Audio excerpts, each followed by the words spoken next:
Hello, everybody. We are Team PreSnap, and this is our final capstone video. Here's the team. We have Luke Heinrich, our full stack architect, worked a lot on the front end, the application architecture, and some machine learning implementation.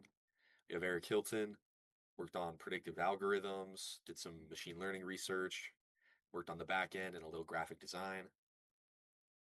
Eddie Kuzmanovich worked on data cleaning and a lot of research, as well as a lot of the front end styling. And then Miley Dorland worked on data collection, cleaning, back end functionality, and some machine learning.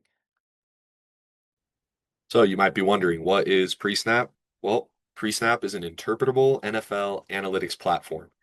And what this means, basically, we take the raw, messy data that the NFL produces pretty frequently, and we turn it into simple, interpretable, human-centered metrics.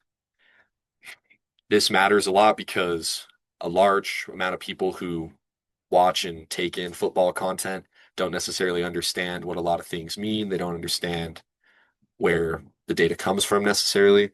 So our goal is to turn complex data into very straightforward insights. Now, our audience is pretty broad. We have general NFL fans, we have casual viewers, and then we have people who are also new to football.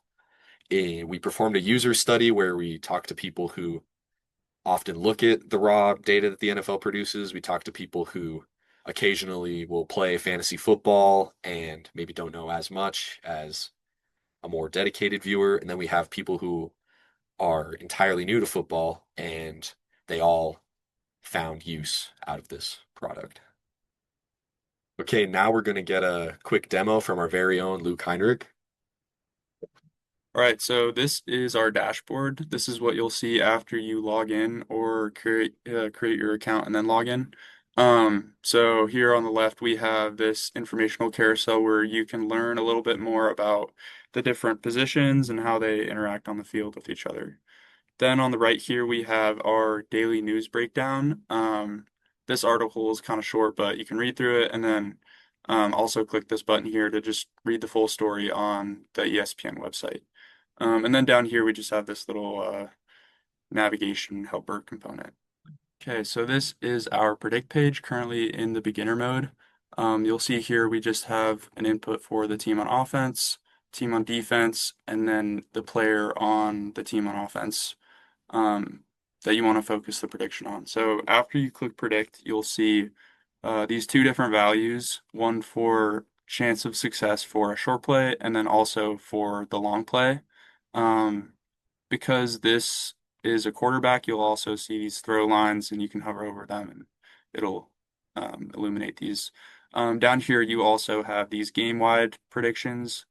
So these will be different depending on the player position, but you also have these fantasy stats down here if you're into that sort of thing.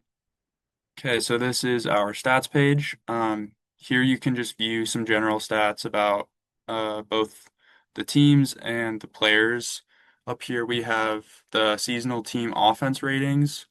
Um, so you can look through those. And then down here we have um, the player ratings both for per game or average per game and then per season.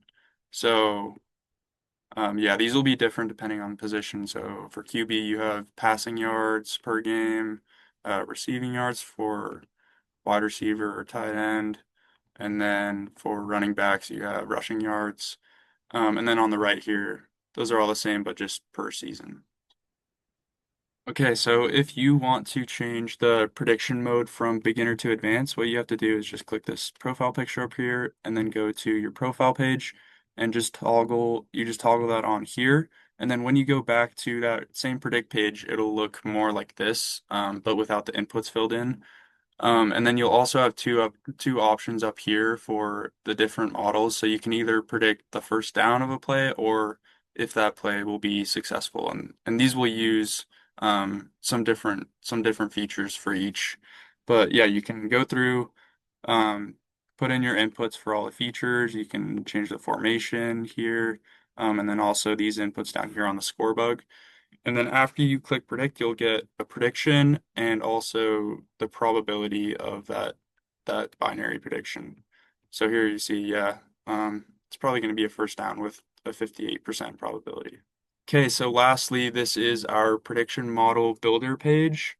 Um, this is similar to our prediction page or the advanced prediction page, but the user can basically build their own prediction or their own machine learning problem. So you select the target variable for what you want to predict, and then also all the features that you want to use to predict that. I'm just going to select two now, right now to make it a little bit more simple. But because touchdown is a binary variable, you'll get these classification models from sklearn. Whereas if you had some sort of linear or float variable for your target variable, you'd have some other options for the models. So you set the configuration, and then here you put in your inputs. And when you hit predict, it'll both train the model and then give you a prediction for that. But yeah, you can also see some accuracy metrics and also what number of rows were used for testing and training and stuff like that. So yeah, that is our application. So this is our overview of the application tech stack and architecture. So as you can see, we're using React for our client and then Fast API for our web server. We're also using the ESPN website API for that news component, um, and then PostgreSQL for our database. We use the NFL verse or the NFL data Python library to get that NFL data into our database. Um, and then for our predictive modeling, we have some machine learning models from sklearn, and then also just some basic mathematical models developed by Eric and Miley. And that was mostly done in Google Colab. So all of the prediction algorithms are taking the data from our database and then returning it back to the the service files and then the API handlers, which then sends it back to our React client.